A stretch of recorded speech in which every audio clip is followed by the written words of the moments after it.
Según el estudio de opinión pública Ixo-UDP de 2012, un 87,3% de los chilenos piensa que somos discriminadores. La investigación indaga las opiniones tanto de la ciudadanía como de la clase política y concluye que las principales formas de discriminación se dirigen en contra de homosexuales y mapuches. Por otra parte, una mayoría de los entrevistados apoya mecanismos como una ley de cuotas para, por ejemplo, aumentar la representación de mapuches en el Parlamento. Para ahondar en los detalles de esta encuesta conversamos con Claudio Fuentes, analista político de la Universidad Diego Portales. Claudio, buenas noches. Buenas noches.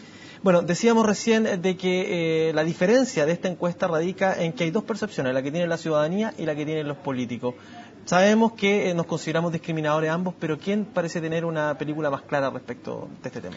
Parece ser que en la sociedad y no la clase política. En general hay una percepción mucho mayor en la sociedad respecto del nivel de discriminación, particularmente lo que tú decías, en contra de los mapuches, de los homosexuales y del lugar donde vives, que es otro factor de discriminación, versus la élite parlamentaria. Acá se encuestaron al conjunto, a todos los parlamentarios, 158 congresistas fueron entrevistados cara a cara, y lo que se concluye es que ellos tienen una percepción, llamémoslo, más optimista respecto de la sociedad, es decir, perciben menos discriminación que lo que percibe la sociedad. ¿Y hay diferencias entre la Alianza y la Concertación, por ejemplo?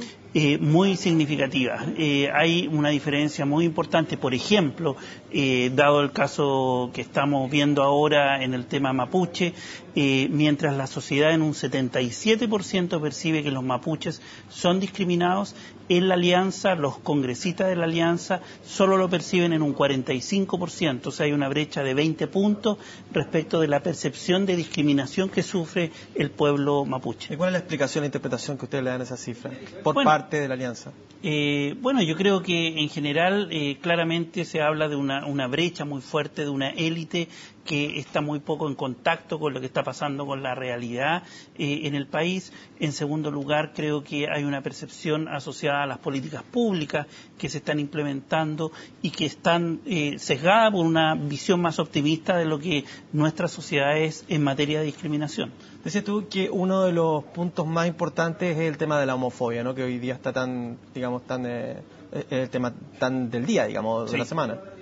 Sí, mira, claramente la principal razón que la gente percibe que es discriminada en general en la sociedad es ser homosexual. El hecho de ser homosexual para la sociedad es la principal fuente de discriminación en nuestro país. Y otro de los elementos que llama la atención, no sé si llama la atención tanto, a través del conocimiento que uno ha tenido normalmente. Siempre se ha pensado que vivir, y de hecho existe un lugar común, que es vivir de Plaza Italia para arriba o para abajo, pero en términos estadísticos y de este estudio en particular, ustedes parecieron comprobar eso ya con cifras reales, ¿no? No, claramente, y ahí ese es el único punto de mayor convergencia o congruencia entre la élite y la sociedad, es decir, ambos grupos, ambos segmentos de la sociedad perciben que el lugar donde tú resides es un factor de discriminación importante. ¿Y cómo me discriminan, por ejemplo, si yo vivo en un sector popular? ¿De qué forma puedo percibir esa discriminación?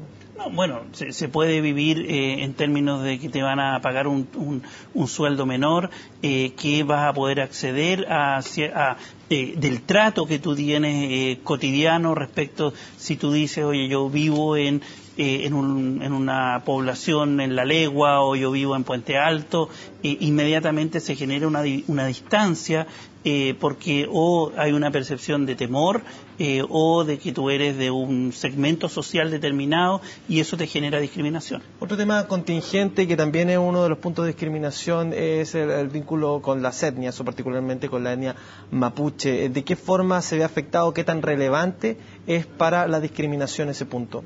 Yo creo que aquí hay un elemento muy interesante de la encuesta respecto del conflicto mapuche. Mientras la sociedad, cuando uno le pregunta cuál es la solución que usted daría al conflicto mapuche, la sociedad piensa en retribución de tierras, devolverles tierra. Eso es lo que piensa la sociedad. La élite política piensa principalmente en dos elementos: la educación, dar más educación, y darles trabajo.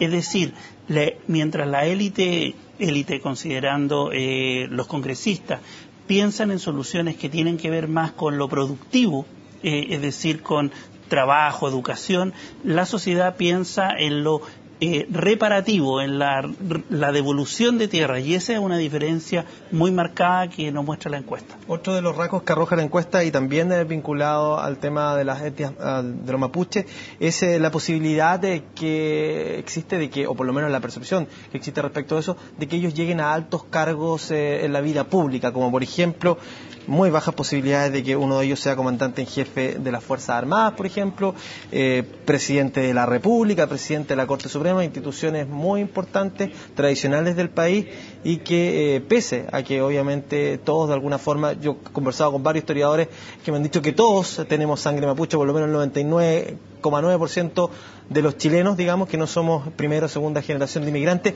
y es muy extraño que no tengamos todavía alguna persona con apellido mapuche que esté a cargo de unas instituciones, ¿no? Así es. Nosotros quisimos tensionar al entrevistado, tanto a los congresistas como a la sociedad, respecto de, bueno, imagínense, ¿es posible que haya un obispo que sea mapuche? Haya un comandante en jefe que sea mapuche, o sea, lugares donde generalmente no vemos, un embajador, por ejemplo.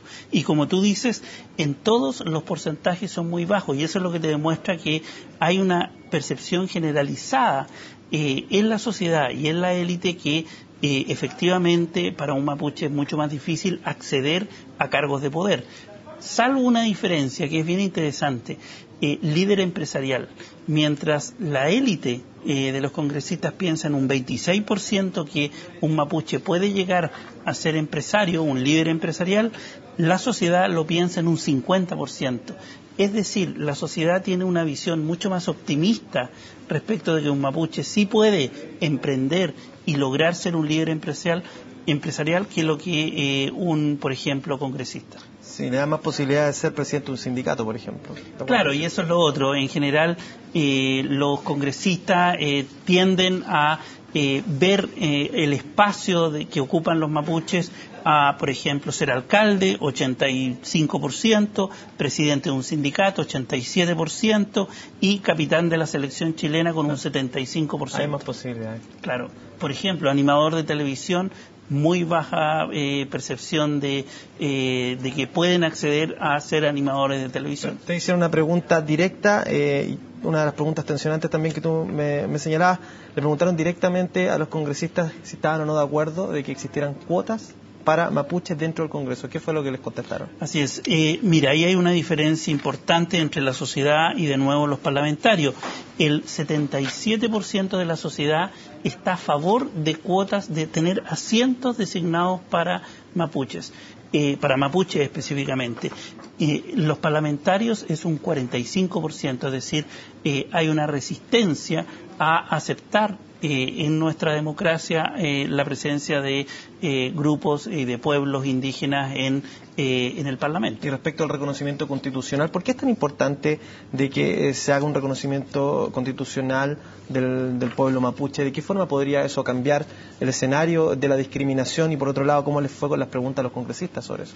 Bueno, mira, respecto de eso es muy relevante por cuanto el ser reconocidos constitucionalmente como pueblos indígenas en general te va a dar una serie de derechos constitucionales que hoy día eventualmente no se tienen, y por lo tanto genera cierto cuerpo especial de primero reconocer que ellos son un pueblo, que tienen derechos colectivos, por ejemplo, que no necesariamente son los mismos que nosotros, y que hay una diferencia, que son un pueblo propiamente tal. Ahora, en la encuesta lo que se señala, el 90% de la ciudadanía apoya la idea de reconocerlos como pueblo originario, y cosa que hoy día en el Congreso todavía no se aprueba después de 15 años de aprobación.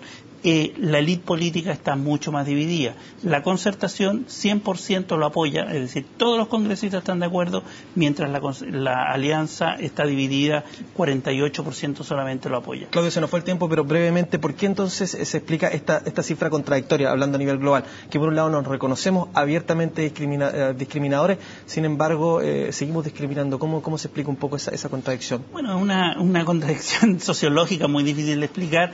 A mi juicio tiene que que ver con que tenemos una cultura asociada al arribismo, por ejemplo, y que intento de generar distancias, pero además reconocer también que somos todos parte de, o sea, la gran mayoría tenemos dificultades para acceder a derechos, etcétera, y eso también se percibe en la encuesta. Muchas gracias, Claudio. Ok, muchas gracias a ti.